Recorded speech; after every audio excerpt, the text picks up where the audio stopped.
Can the existence of God really be proven? That is the question of the ages. Let's begin with this premise. If there is a God, and if He is the God of the Bible, the creator and sustainer of all that is, all-powerful, all-knowing, ever-present, God Yahweh of the Bible, then doesn't it make sense that He would prove Himself to His creation? Of course it makes sense. While it is true that a God of this magnitude might choose to remain hidden and not prove Himself and His existence to us, that is not the case with the God of the Bible. God did prove Himself. His proof is indisputable. It is irrefutable. It is before the eyes of the world to this day for all who care to see it.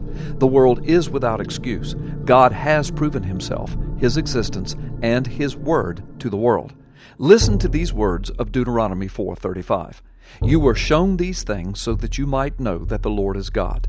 Besides Him, there is no other. There it is.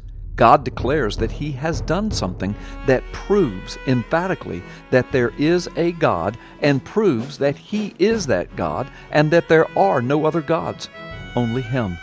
This would also imply that the word He spoke, as it was recorded in writing, would be the true word and the only word of the only real God. You were shown these things, God says, so that you might know that the Lord is God. Besides Him, there is no other. What was it that the people were shown? What is it that is God's own proof of His existence to the world? Verse 34 has the answer. Has any God ever tried to take for himself one nation out of another nation?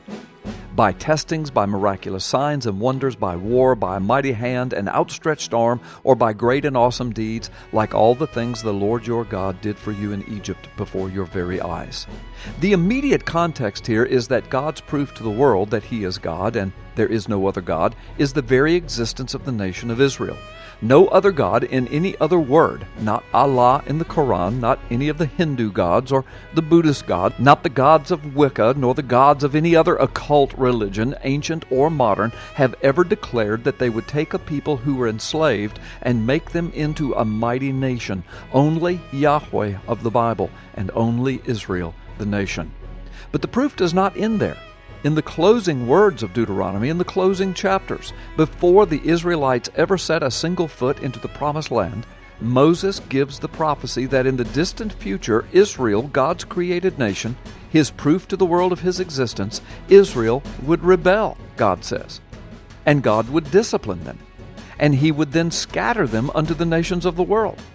But that in the latter days, God would bring them back to the land and reestablish them as a mighty nation. The several thousand-year-old future of Israel was told before they even went into the Promised Land for the first time. And what does history bear out? Israel did settle the land. They did become a mighty nation, with mighty kings like David and Solomon. They did eventually rebel. They were eventually scattered to the nations of the earth. The nation of Israel did cease to exist for almost 2,500 years. There was no Israel. But then, just as the prophecies foretold, prophecies that began in Deuteronomy and continued throughout the pages of the Old Testament and in no other religious book of the world. These prophecies most dramatically expressed in Ezekiel's prophecy of the restoration of the valley of the dead dry bones, Israel did come back to life.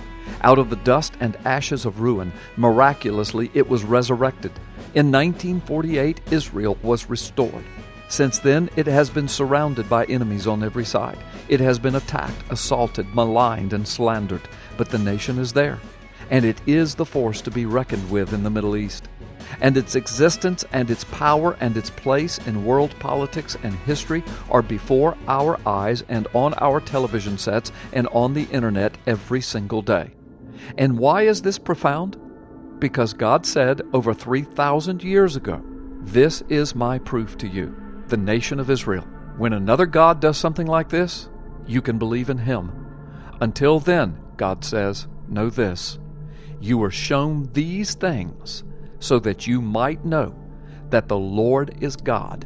Besides Him, there is no other. In the face of this irrefutable evidence, only the fool can say in his heart, there is no God.